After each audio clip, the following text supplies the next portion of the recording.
Ok, au moment de l'épisode 16 qui était sur la Force dans Star Wars, j'avais promis une trilogie d'épisodes sur la franchise. Tu t'apprêtes aujourd'hui à en regarder l'épisode 2 qui est sur les sabres laser et je commence à cuisiner la fin de cette trilogie très bientôt. Gotabor, mon pseudo, ça veut dire ingénieur en mandalorien. Ouais, le langage des personnages dans la série. Bref, je vous l'ai pas dit, mais depuis fin 2019, ce pseudo est justifié. Je suis ingénieur, j'ai le diplôme. Le problème c'est que jusqu'ici, en entreprise, j'ai pas eu l'occasion de travailler dans un bureau d'études qui conçoit des sabres laser. J'ai plutôt appris à maîtriser Excel et PowerPoint. Ouais, ça en jette un peu moins. Mais ça, c'est pas grave parce que cette entreprise qui conçoit des sabres laser, on va la monter ensemble aujourd'hui dans l'épisode 17. Et pour ça, faut partir dans une galaxie lointaine, très lointaine.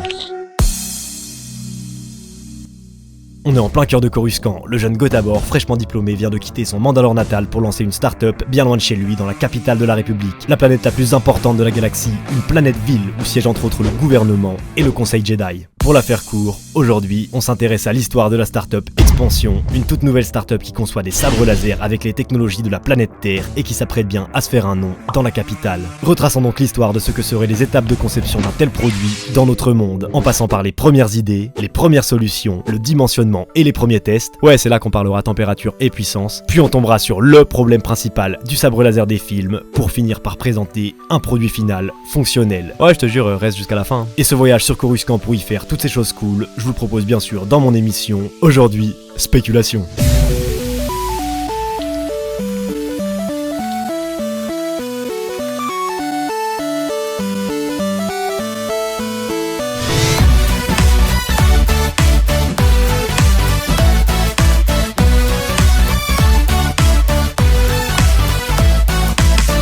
Avant de présenter la solution retenue par notre startup, commençons par le commencement.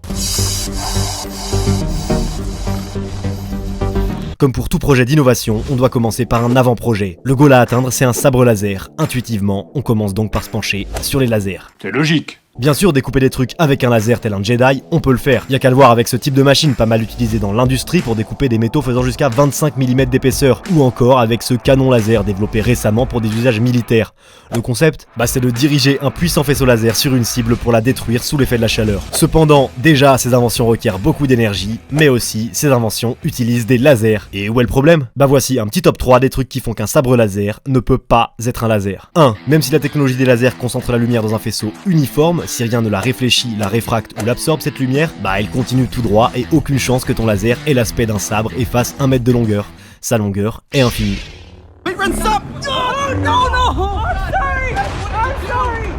2. Le laser émet pas de manière diffuse, il pointe une direction de l'espace, et par conséquent, si son faisceau croise pas ton œil, tu le vois pas. Donc un sabre laser ce serait pas ça, mais ce serait ça.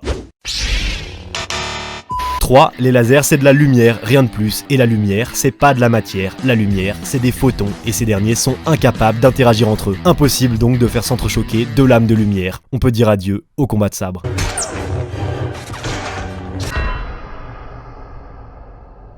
Sur ce point-là, je vais un peu vite. En vrai, créer des interactions entre particules de lumière, donc faire en sorte que les photons se groupent, ça a déjà été fait lors d'un featuring Harvard-MIT. En gros, les chercheurs, ils ont refroidi au zéro absolu un milieu composé d'atomes de rubidium et ils ont envoyé des photons dedans, la lumière quoi. Et qu'est-ce que ça a fait ? Déjà, ça a ralenti la lumière. Ouais, la vitesse de la lumière, c'est une constante, mais une constante qui dépend du milieu. Par exemple, dans l'eau, les photons se déplacent qu'à 225 000 mètres par seconde. Et le fait est que ce milieu de rubidium refroidi a tellement ralenti les photons qu'ils parcouraient qu'ils ont commencé à interagir entre eux. Du coup, ils ont échangé de l'énergie et sont ressortis du milieu en étant liés l'un à l'autre. Donc ouais, on a permis à des particules de lumière d'interagir entre elles et on a créé une molécule de photons. C'est du jamais vu. Après je vous l'accorde, lier deux pauvres photons dans du rubidium gelé, ça reste assez éloigné de ça. D'ailleurs, tant qu'on est sur les lasers, je vous l'ai pas dit dans la vidéo sur l'étoile de la mort, mais vis-à-vis de ce que je viens de dire, quand l'étoile de la mort tire son laser, en réalité, voici ce qu'on observerait.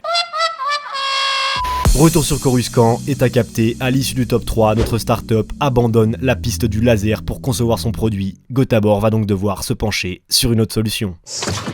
On passe au chapitre suivant.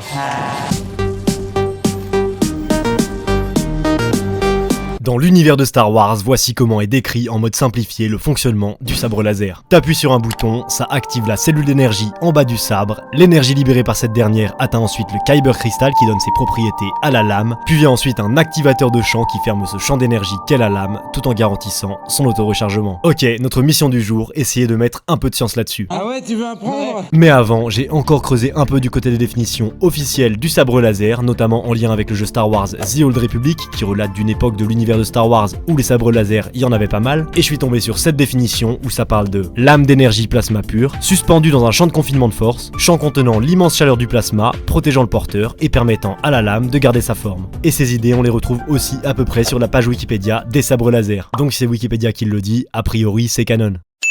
Avec tout ça, le sabre laser des films, il est un peu décrit comme un bâton de plasma. Or, le but de ma vidéo, c'est de voir comment reproduire la technologie du sabre laser des films dans notre monde. Et là, avec cette notion de plasma confiné, on tient quelque chose puisqu'on a deux mots-clés à partir desquels je vais pouvoir vous présenter la technologie du sabre laser dans notre monde. Premièrement, l'idée de plasma.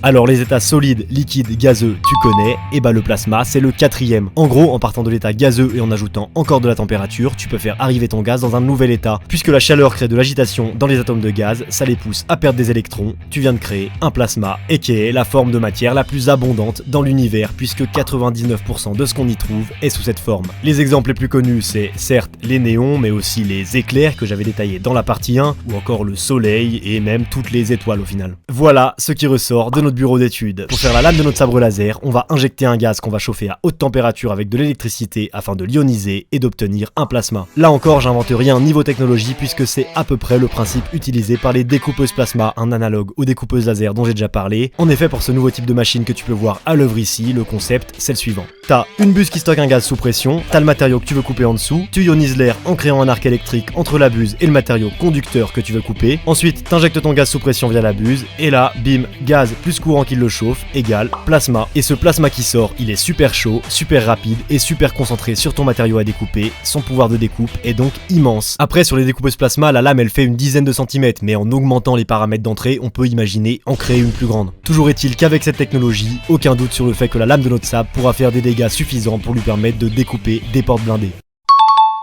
À ce stade, on a répondu à plusieurs critères importants. Notre lame est brillante, chaude et tranchante. Et qui plus est, gros avantage en lien avec notre objectif de concevoir des sabres laser, c'est que notre plasma, selon le gaz qu'on choisit, on peut lui donner la couleur qu'on veut. Ouais, le gaz jouera donc le rôle des cristaux Kyber, puisque dans une certaine mesure, comme on peut le voir dans diverses expériences, avec du néon, on pourra obtenir le sabre rouge de Vador, avec du krypton, on aura le sabre vert de Yoda, avec du xénon, on aura le bleu de Obi-Wan, l'hélium donnera le violet de Mace Windu, et le sodium pourrait donner le sabre jaune de Rey. Après, bien sûr, la couleur de cette lame dépendra aussi beaucoup de la quantité de courant qui parcourt notre gaz, donc de la température à laquelle on le chauffe. Et ces variations de couleur dans les plasmas, on peut d'ailleurs les retrouver dans les étoiles qui selon leur température peuvent se décliner du rouge au bleu en passant par le jaune.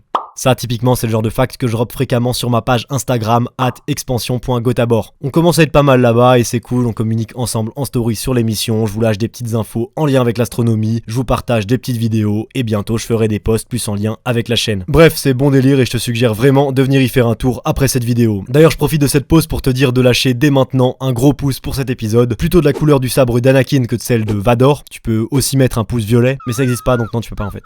À ce stade, notre entreprise est en mesure de concevoir des lames brillantes, chaudes, tranchantes et colorées. Plus que 4 critères à checker. Maintenant, problème, notre plasma, il est là, mais aucune raison a priori qu'il garde la forme d'une lame. Mais alors, que faire? Bah faut le confiner. Yes, tu te rappelles évidemment de nos deux mots-clés, plasma confiné. Pour le confiner, voilà la solution. On va l'entourer d'un champ magnétique. Ouais, on est bien en train d'imaginer un plasma bouillant contenu dans un champ magnétique. Ça te paraît invraisemblable? Moi je dis que ça sent le guet-apens. Bah va dire ça à tous les chercheurs qui taffent l'ITER. On est à Cadarache, dans le sud de la France. Ici, 34 pays travaillent ensemble sur le plus grand projet scientifique mondial actuel, un réacteur thermonucléaire. Et quel est l'objectif fou de ce projet? C'est de maîtriser le savoir-faire du soleil pour créer une source d'énergie quasi inépuisable. En gros, si ça marche, pour créer de l'énergie, on utiliserait la fusion nucléaire plutôt que la fission. Après, je te laisse te renseigner, mais l'objectif à long terme, c'est justement d'industrialiser la fusion nucléaire pour répondre définitivement à toutes les problématiques énergétiques mondiales. Le problème, c'est que les coûts dépensés dans le projet sont colossaux et que, a priori, aucune garantie de retour sur investissement est assurée. Mais si ça marche, aga. Le soleil renaît dans ma vie. Toujours est-il que sur place, comme ils cherchent à recréer le soleil pour subvenir à nos besoins, ils travaillent sur des plasmas et des moyens de les contenir. Et donc certains chercheurs de l'ITER s'intéressent à notre problématique de confinement de plasma dans un champ magnétique. En effet, si je devais résumer le projet ITER en 3 étapes, voici ce que je dirais. D'abord, on cherche à créer un plasma qu'on élèvera à plusieurs millions de degrés. Ensuite, on devra maîtriser cette énergie pour la récupérer, c'est là que le confinement intervient. Enfin, on devra chercher des solutions pour recycler l'hélium issu de ces réactions de fusion. Parce que oui, les réactions de fusion, c'est avec des petits atomes, donc c'est de l'hélium qui est libéré, alors que celle de fission, c'est avec les atomes lourds qu'on connaît.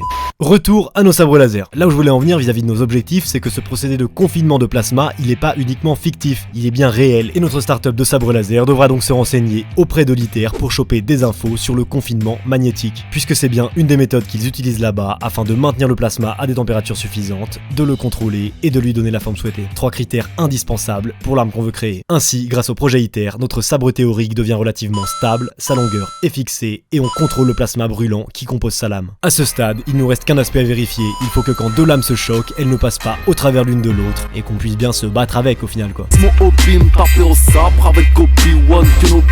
Et pour ça, utiliser un champ magnétique peut offrir un gros avantage comme on peut le prouver avec ce constat. Les pôles de nature différente d'un aimant s'attirent, mais les pôles de même nature se repoussent. Toujours 2 pôles. Je sais bien que c'est plus compliqué que ça, mais l'idée c'est que si toutes les lames de sabre ont un champ de même polarité, on peut créer l'illusion que ces lames sont matérielles puisqu'elles vont se repousser. Et on peut alors imaginer des combats comme on les visualise dans les films, à savoir sans que les lames passent au travers l'une de l'autre. Après, faut vraiment que tous les Jedi et les Sith se soient mis d'accord sur la polarité à utiliser au préalable, sinon les sabres s'attirent l'un vers l'autre et ça part clairement en couille.